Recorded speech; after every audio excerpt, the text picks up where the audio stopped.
Para que serve a testosterona? Rapaz, essa é uma pergunta básica e ao mesmo tempo complexa, né? Porque a gente tem um ideal, assim, de testosterona como sendo algo que um hormônio que simplesmente vai funcionar para massa muscular, para libido, para ereção, para desejo sexual, enfim. Só que a testosterona hoje a gente sabe que tanto para homens quanto para mulheres atua em funções vitais para o ser humano. Assim como um bom bombeamento cardíaco, uma insuficiência cardíaca precoce pode vir, por exemplo, por conta de uma falta de testosterona. Mas basicamente é o hormônio que difere o homem da mulher. Então, o homem produz aí de 7 a 8 vezes no nível fisiológico ali do sangue mais do que a mulher, só que como se utiliza muito mais essa testosterona no corpo do homem por conta de massa muscular, por conta de algumas questões enzimáticas, a gente vai usar e produzir mais de 20 vezes mais do que uma mulher, por exemplo. Então, o corpo do homem utiliza muito mais a testosterona para suas funções. Então, a testosterona basicamente é o temperinho que vem ali na puberdade que dá ali os, entre aspas, atributos masculinos, né, pro homem. Na verdade vem antes, né? Vem da gestação. Tá. Então, para a gente fazer uma diferenciação dos ductos de Wolff e ductos de Miller, que eu não vou entrar no mérito aqui, mas na embriologia básica, o que difere uma pessoa, né, ser homem, ser a mulher, além do XY, XX, é justamente dosagem de testosterona, né, que essa mulher tem, enfim, o que o pai passou, da genética e assim por diante. Então, níveis de testosterona aqui, ali na criança, por conta de entrar na barreira hematoencefálica no cérebro, vão virar estradiol, e aí vem outras questões bioquímicas que a gente não vai entrar muito, é isso que delimita o homem e uma mulher, os atributos físicos, os fenótipos, a estética e assim por diante. Falando em números, assim, o quanto que eu tenho de testosterona, lá, quando sou criança, adolescente, adulto e, sei lá, velho? Isso é complexo dizer porque a gente vê hoje que os níveis fisiológicos, entre aspas, estão caindo muito. Isso é até preocupante, eu imagino que a gente vai comentar um pouco disso lá para frente. Mas basicamente até os 14, 16 anos a gente vai ter níveis fisiológicos no sistema sanguíneo de 100 nanogramas até uns 800, 900, até alguns estudos mostram 1.200 de testosterona, né? Agora, a partir do momento de ter 25, 30 anos de idade, isso tende a cair com a natureza, né? Então, só que o que vai delimitar se vai cair muito mais ou muito menos vai ser o como você vive, o que você come, qual é o seu peso, se você levanta ferro, se você dorme bem. Então, essas diferenças e individualidades que vão delimitar se você vai envelhecer melhor ou pior.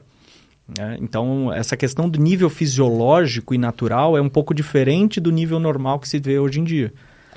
E aí, dentro desse ponto, para a gente matar esse tema do uso do que é a testosterona, eu ter uma dose maior ou menor de testosterona no meu corpo, isso acaba influenciando eu ser mais ativo fisicamente, mais sexualmente ativo, qualidade de sono, esse tipo de coisa? Sem sombra de dúvidas. E aí é o ponto que eu estava citando sobre nível fisiológico. Porque quando a gente fala de fisiologia, é o estudo de como deveriam ser as coisas. Tá. É o estudo natural de como o corpo deveria funcionar. Só que a nossa fisiologia de 2023 ela é totalmente diferente de uma fisiologia de 1920. Porque a gente vive num mundo muito mais intoxicado, a gente vive muito mais obeso, comendo muito pior, dormindo muito pior. Então, esses níveis fisiológicos já mudaram. E aí é o ponto da gente entender, será que a gente está simplesmente aceitando esses novos níveis?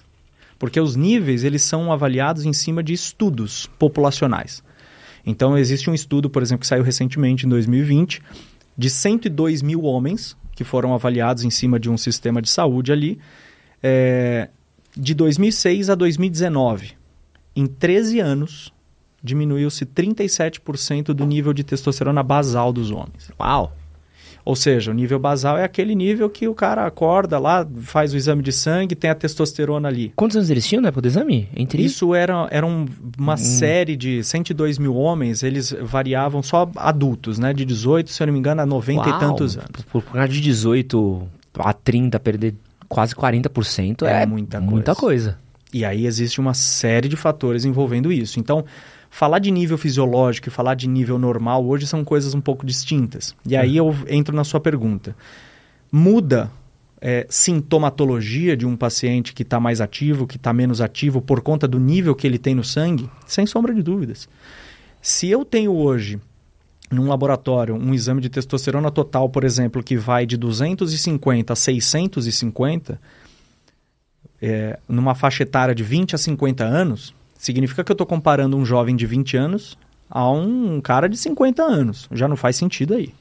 Porque eu sei que a partir dos 30 ela começa a cair naturalmente. Então eu estou comparando um rapaz de 20 com um senhor de... Senhor não, né? Mas um adulto aí de 50 anos, já começa daí. Segundo, que é um valor avaliado em cima de uma curva de Gauss. É uma média estatística apenas. Não se pergunta sintomas desses pacientes. Então, pegou-se uma média desses pacientes todos que foram avaliados, que eu não sei nem quem são, se tem sintomas ou se não tem, e colocou nesse de 250 a 650. Eu posso te garantir que um rapaz de 50 anos de idade com 650 de testosterona é muito mais ativo, muito menos depressivo do que um rapaz com a mesma idade de 250 de testosterona. E isso faz toda a diferença, porque isso é individual. Não dá para avaliar em cima de um valor de referência no sangue. Esse que você acabou de assistir foi um corte do nosso podcast sobre testosterona com o Dr. Vitor Santana. Você pode assistir o episódio completo clicando aqui do lado e você também pode comprar tratamento para calvície com 40% de desconto usando o cupom podcast do MHM na Manual. Link na descrição do vídeo e no primeiro comentário fixado.